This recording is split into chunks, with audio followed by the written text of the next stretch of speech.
Bienvenue sur Au Féminin, la chaîne dédiée aux femmes et au haut potentiel. Je suis Béatrice Wessel, praticienne en thérapie énergétique et quantique depuis 2007 et aujourd'hui j'ai choisi de dédier mes accompagnements aux femmes et au haut potentiel. Alors pourquoi je fais bien la distinction entre femmes et haut potentiel? C'est que je vois souvent justement beaucoup de personnes qui viennent me consulter en cabinet, qui sont focalisées sur l'incompréhension de leur fonctionnement et qui en oublient qu'elles sont avant tout des femmes et avant tout des êtres humains. Donc dans tous mes partages, dans tous mes accompagnements, il y a toujours la notion holistique, hein, d'un fonctionnement global de l'être humain, et il y a vraiment à chaque fois la séparation dans l'envie de transmettre, ça va être je vous explique comment l'être humain fonctionne dans ma compréhension et le côté spécifique du fonctionnement du haut potentiel, parce que en fait, vous êtes les deux et qu'il est impossible de dissocier le fonctionnement haut potentiel du fonctionnement humain. Vous êtes un être humain avant tout et il est important pour ça d'en comprendre les rouages du fonctionnement spécifique et après de comprendre aussi les rouages du fonctionnement spécifique de votre surefficience. Alors aujourd'hui, j'ai envie de vous parler simplement justement du fonctionnement global de l'être humain selon ma vision, ma perception, et selon laquelle je me base pour accompagner toutes mes clientes. Alors quand on arrive au monde, voilà, à la naissance, on est loin d'être neutre. On est avant tout un être avec une multitude d'informations à l'intérieur de nous, véhiculées par notre énergie. Et cette énergie est le véhicule de plusieurs informations. Quand on est vraiment plus dans l'aspect scientifique, on parle de génétique. Mais c'est vrai que dans la génétique, on pense les yeux bleus, on parle que de l'aspect physique, les cheveux, etc., la corpulence de la personne dont on aurait hérité. Mais dans le champ informationnel de nos cellules, il n'y a pas que ce genre d'informations. On hérite aussi de l'histoire de nos ancêtres, mais pas que. À la naissance, on arrive un peu avec notre boîte noire. Cette fameuse boîte noire qui va en fait contenir tout un tas d'informations, mais qu'on ne connaît pas, qui est vraiment logée à l'intérieur de nous. Et à la naissance, à chaque naissance, c'est comme un reset. Donc vous l'avez compris, quand je dis chaque naissance, c'est parce que là, je parle de réincarnation. Donc dans ma compréhension de la vie, voilà, chaque personne s'incarne, meurt, se réincarne, meurt, etc. Et c'est ce qui explique pourquoi, quand on arrive dans la vie, on peut avoir voilà, un sentiment bizarre ou même étrange de connaître certaines choses alors qu'on ne les a pas vécues. C'est parce que c'est inscrit dans cette fameuse boîte noire qui constitue notre âme. Donc à la naissance, vous l'aurez compris, c'est déjà un événement en lui-même qui est vraiment très très important. Donc comment l'être humain, euh, il va fonctionner globalement? En fait, notre corps, c'est une antenne cosmotellurique reliée à l'énergie du ciel et de la terre. Et nous, toutes nos cellules ne sont qu'une concentration d'un champ magnétique qui comporte des informations. En fait, c'est comme si on était un codage complet de plusieurs programmes qui constituent en fait nos connaissances déjà inconscientes et qui vont du coup euh, nous, nous amener en fait à vivre certaines choses que l'on connaît déjà. Donc il y a des informations, on fonctionne comme une antenne Wi-Fi en gros, c'est que de notre corps émanent plusieurs informations et là, on n'est pas dans la loi de l'attraction, on est vraiment dans la loi de l'émanation. Euh, voilà, des informations qui viennent de nous et puis qui pulsent comme ça.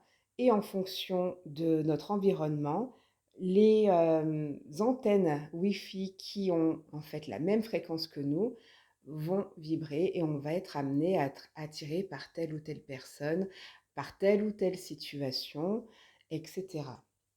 Donc, nous sommes un gros champ d'informations. Sans compter que on est en contact avec tout un champ invisible qui correspond à la mémoire collective, à ces mœurs un peu présentes. C'est pour ça que des fois, on peut être rattaché à certaines idées alors que on n'en a pas fait l'expérience, mais c'est comme ça. On ne remet pas en question parce que c'est quelque chose qui est en nous et c'est pour ça que des fois, les choses peuvent mettre, les états d'esprit peuvent mettre beaucoup de temps en fait à évoluer. Donc une fois qu'on est, voilà, on est entouré de nos parents. La plupart du temps, ben, il y a un effet de résonance, puisque si vous avez compris vraiment ce lien d'incarnation, enfin ce lien, cette règle d'incarnation, ben, vous êtes face aussi à des parents qui ont vécu la même chose. Et ça va être quelque chose que voilà, j'aimerais apporter parce qu'il y a je reçois beaucoup d'adultes qui ont été impactés par en fait leur enfance où ben voilà, ils n'ont pas trouvé la ressource nécessaire, le réconfort nécessaire, l'écoute, la résonance nécessaire auprès de leurs parents. Mais il faut penser que ben, les parents, ben, ils sont comme nous, ils ont vécu sous le même processus et qu'ils ne sont pas neutres et que non, quand on décide d'avoir un enfant, ça ne veut pas dire qu'on sait tout de l'humain. Ça ne veut pas dire qu'on saura exactement répondre aux besoins de l'enfant parce que soi-même, en tant qu'adulte ou même plus jeune, on est déjà chargé de notre propre histoire et une histoire dont on n'a pas déjà forcément conscience parce que tout le monde n'a pas cet état d'esprit de dire, ben voilà, quand je vis ça, c'est parce que j'ai cette information à l'intérieur de moi. Euh, voilà, la plupart des personnes qui n'ont pas cet état de conscience-là ben, vont avancer avec cette notion de fatalité. C'est comme ça, c'est la vie. Et pour un peu que justement dans l'inconscient collectif est inscrit ben, la vie c'est dur, c'est normal de galérer dans la vie, c'est normal de souffrir. Bon, ben, on ne va pas se poser de questions et on va continuer à avancer. Moi, je pars du principe que lorsque l'on vit quelque chose, ben, c'est que c'est en lien avec une information que l'on porte à l'intérieur de nous. Donc l'être humain, il est comme ça. Il a vraiment toute cette source d'informations à l'intérieur de lui, plus tout ce qu'il va recevoir comme information à partir de sa naissance en fonction de l'environnement dans lequel il va être. Alors après, ça peut être l'environnement social, ça peut être l'environnement familial, ben, le référent d'autorité qu'on a choisi, enfin qu'on a choisi, qui nous entoure, qui est présent et sur lequel voilà, on pose toute notre attention pour en avoir une référence. Donc, on se nourrit de l'âge de 0 à 7 ans. On est vraiment dans une sorte de forme d'hypnose où on prend toutes les informations, on prend toutes les informations et ça constitue notre base de données qui va nous amener à plus tard à être la base, le socle sur lequel on va grandir en tant qu'adulte. De 0 à 7 ans, parce qu'à 7 ans, neurologiquement, on commence à avoir la capacité à penser par soi-même, à remettre en question les choses, à avoir un avis personnel. Jusqu'à, mais jusque-là, de 0 à 7 ans, on ne fait qu'emmagasiner et prendre pour vrai tout ce que l'on voit, tout ce que l'on entend, tout ce que on ressent, c'est établi comme vrai. Ça devient notre base. On est en train de remplir notre bibliothèque dans laquelle on va se fournir plus tard quand on va être adulte. Alors ça, c'est le fonctionnement global de l'humain de 0 à 7 ans. Pour le haut potentiel, comme j'en ai parlé hier dans la vidéo de présentation, ça va être tout autre. Mais ça, je vous en parlerai dans une seconde vidéo où là, je parlerai de l'aspect pratico-pratique du fonctionnement du haut potentiel. De 0 à 7 ans, on a compris, on emmagasine les données. Et ensuite, il va y avoir toujours ces cycles de 7 ans qui vont avancer au fur et à mesure. Donc, il y a l'adolescence, où là, ben, en fait, on est vraiment pourquoi on dit qu'il y a cette crise d'adolescence, c'est que en fait, il commence à voir, comment dire, une distorsion entre ce qu'on nous a inculqué et ce qu'on a appris à partir depuis l'âge de 7 ans à remettre en question toutes les interrogations qu'on a pu voir, toutes les expériences de vie qu'on a pu voir. Et il y a une distorsion. Est-ce que je continue à aller dans le sens de mes parents, de ce qu'ils m'ont inculqué? Tout ça, c'est inconscient, hein, on ne se dit pas ça consciemment. Quand on vit le truc, on ne le vit pas du tout comme ça. On vit le déchirement. Et en fait, pour l'adolescence, c'est nécessaire parce que c'est là qu'il va créer son identité. Donc, est-ce que je continue sur le flot de mes parents ou est-ce que moi, je prends ma route? Et ce qui se passe dans cette distorsion, parce qu'il pourrait se dire, ben, je suis libre, je fais ce que je veux. Oui, ce que m'ont inculqué mes parents, ça me va bien. Ce qu'ils vont inculquer, ben, je prends ça, ça, mais le reste, non. Moi, je veux vivre comme ci, je veux vivre comme ça. On- Voilà, si c'était qu'une question de choix conscient, ça se passerait bien, il n'y aurait pas de souci. Sauf qu'il y a l'attachement. L'attachement dans lequel on est avec ses parents depuis la naissance. Et que jusqu'à présent, on est dépendant de ses parents jusqu'à l'âge de l'adolescence, sauf si vous quittez le nid familial assez tôt, mais dans l'ordre des choses, on est dépendant de ses parents, c'est-à-dire qu'on n'a pas de questions à se poser sur qu'est-ce que je vais manger, où est-ce que je vais dormir. C'est eux qui viennent soutenir toute notre mode de survie, c'est eux qui s'en occupent. Donc après, voilà, quand on doit, on veut, on veut vivre différemment de ses parents, bah, ça vient remettre en question cet attachement. Si, est-ce que je vais être capable de nourrir mes propres besoins? Est-ce que, ils vont continuer à m'aimer si je choisis une route différente? Tout ça, c'est complètement inconscient. Et après, bon, bah, il y a la vie d'adulte. Donc, vous comprendrez, j'ai tellement de choses à vous dire que ça part dans tous les sens dans ma tête. Donc, vous comprendrez qu'en fait, il y a plusieurs euh, superpositions. Il y a l'aspect biologique, il y a l'aspect chaleureux et il y a l'aspect quantique. Il y a vraiment tout un réseau qui circule à l'intérieur de nous, qui s'entrecroisent, des réseaux qui sont visibles, des réseaux qui sont invisibles et pourtant qui nous influencent. Donc, être un être humain, c'est vraiment un système qui est complexe. C'est comme un ordinateur où vous avez une utilisation principale, mais à l'intérieur, vous avez plein de petits programmes. Et en fait, on ne les connaît pas tous. Et la plupart du temps, on avance comme ça sur une idée générale de l'humain, il est comme ça. Le cycle de la vie, c'est d'aller à l'école, après c'est d'apprendre un métier, c'est d'en faire son et puis après c'est de voilà, peut-être d'avoir des enfants et cetera. Ça, c'est une ligne toute tracée, mais il y a plein de réseaux différents et pour moi, ce qui est important aujourd'hui, c'est de comprendre vraiment comment l'humain fonctionne pour que l'on puisse vraiment arrêter de culpabiliser quand on subit les choses. Je m'explique. Qu'est-ce qui peut faire qu'on culpabilise? Par exemple, ça va être la méconnaissance de notre mode de survie. Au niveau du cerveau, on a une partie très vieille qui est le cerveau, la partie archaïque de notre cerveau, le cerveau reptilien. Lui, il est là depuis la nuit des temps et à la base, il était là en mode survie, c'est-à-dire qu'il était là pour faire en sorte que l'humain continue à survivre pour que l'espèce humaine voilà, se déploie et continue son cycle. Cette partie-là, on n'en a plus besoin. Alors, à l'époque, ça servait vraiment à se protéger de l'éventuel danger, surtout que voilà, l'homme étant chasseur, il fallait que, enfin, il était susceptible, hein, justement, en vivant comme ça en pleine nature, à être attaqué. Et puis même pour aller chercher de la nourriture, il se mettait en danger. Donc il fallait qu'il reste toujours sur ses gardes. Et le cerveau reptilien était là pour ça, pour pouvoir le préserver d'un éventuel danger dans le but de continuer la survie de l'espèce humaine. Aujourd'hui, on ne chasse plus par besoin pour manger, mais le cerveau reptilien est toujours là. Donc, il nous amène toujours à être dans une forme d'habitude, parce que c'est son système de survie.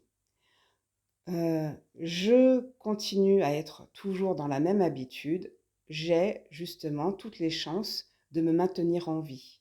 Dès qu'il y a quelque chose qui change, un élément qui change dans ma vie, eh bien là, j'ai mon système de survie qui se met en place et qui va déclencher des peurs, des angoisses pour pas aller de tel ou tel endroit parce que voilà, c'est inconnu. Donc là, je viens de vous révéler justement un autre fonctionnement de l'humain, c'est l'humain est un être d'habitude. Et justement, c'est généré par son programme de survie.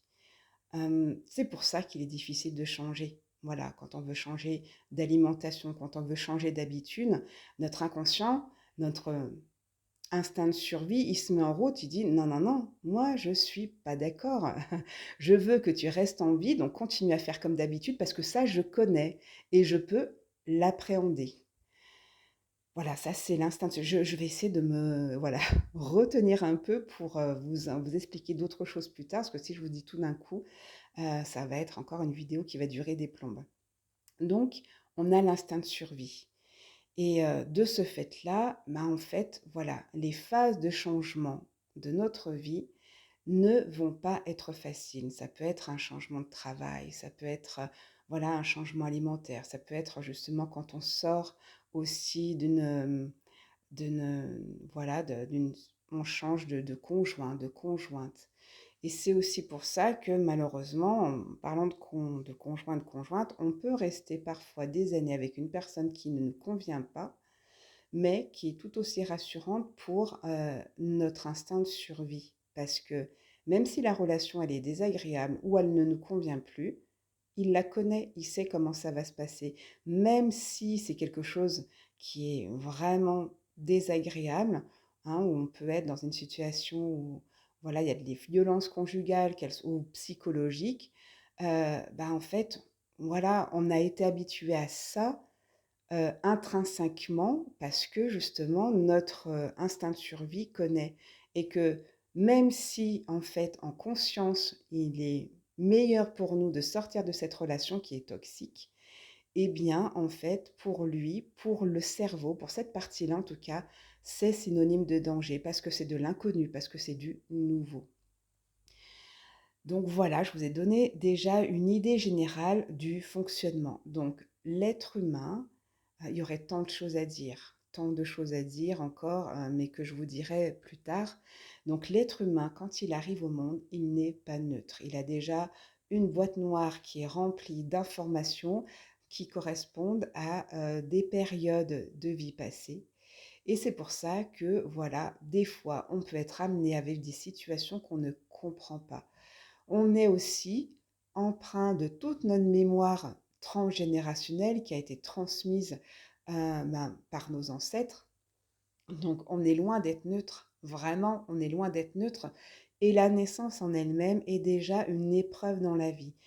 Pour un bébé qui est bien au chaud, qui est entouré, qui est dans le ventre de sa mère, où il y a tout un système qui est fait que pour lui, où il est dans cette sorte de chaleur, vous comprenez bien que déjà à la naissance, c'est une épreuve. C'est une épreuve. On est connecté à autre chose et un autre environnement. Et là, on est déjà dans l'ordre du changement, en fait. Donc, c'est déjà une forme de réadaptation. Qu'est-ce que je pourrais vous dire d'autre quand même?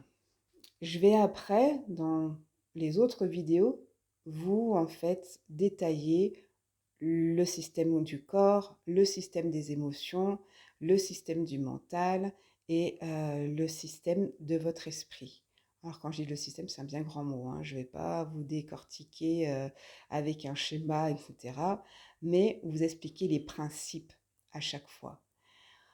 Donc c'est vrai que l'idée de quand on comprend les rouages de notre fonctionnement, heu, bah, ça nous simplifie les choses.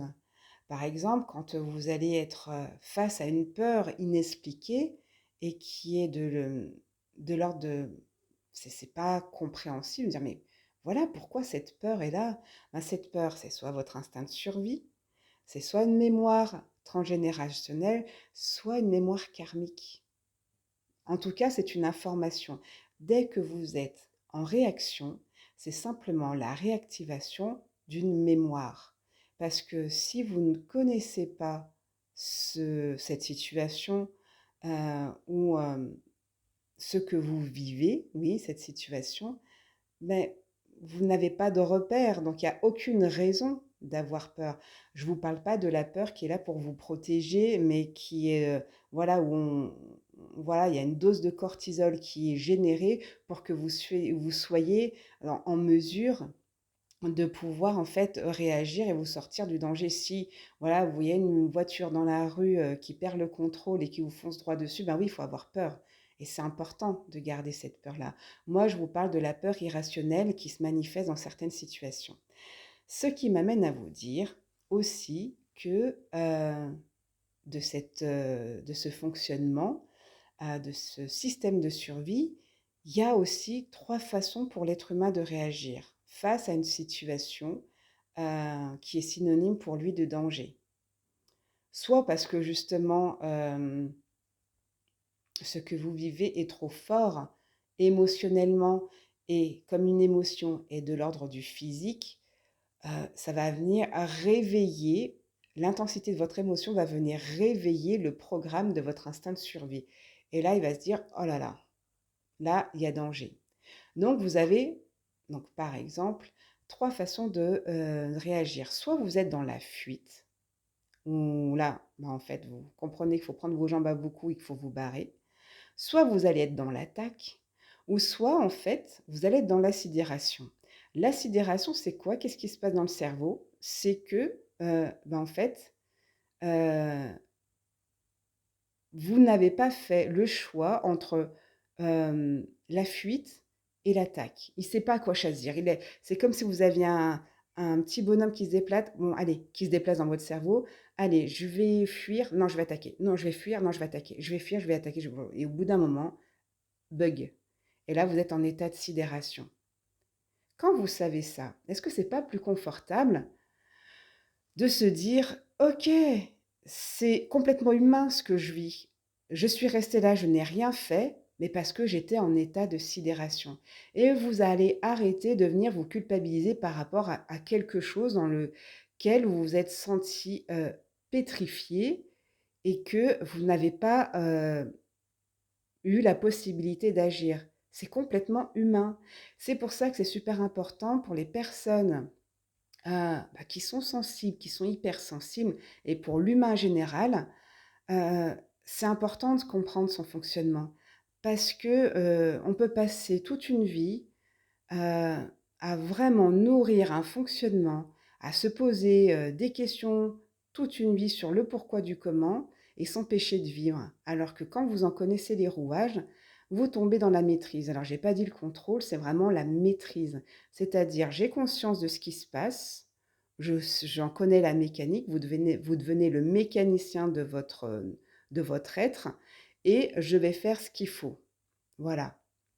Alors que le contrôle, c'est, je sens que ça va péter, je sens qu'il y a un problème, mais voilà, je veux pas le ressentir, donc je continue à faire avec et puis on y va, on y va, on y va. Là, on est dans le contrôle, hein, c'est une forme quelque part, de voilà, c'est une solution inconsciente que l'on va prendre, que l'on va choisir inconsciemment, mais le contrôle, c'est une forme, de fuite. Je contiens ce que je ressens parce que si je laisse exprimer, je sens que, je n'ai pas les moyens, en tout cas je crois que je n'ai pas les moyens de, gérer tout ce qui se passe en moi ou de gérer la situation et cetera.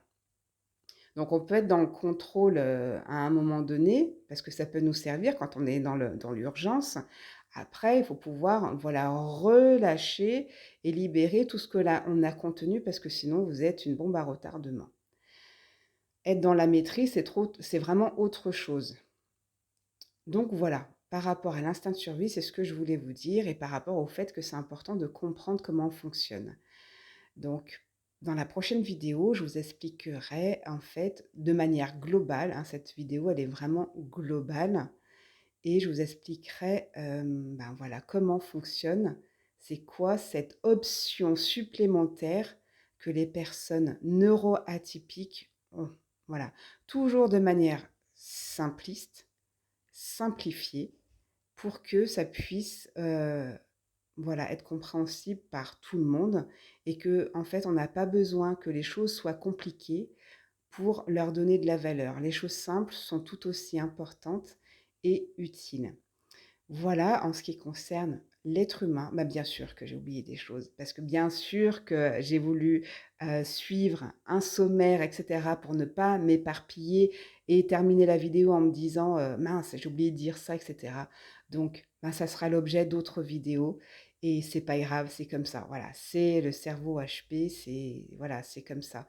Quand on se ça c'est une information que je vous donnerai plus tard aussi, sur la particularité du fonctionnement, du haut potentiel dans la prochaine vidéo.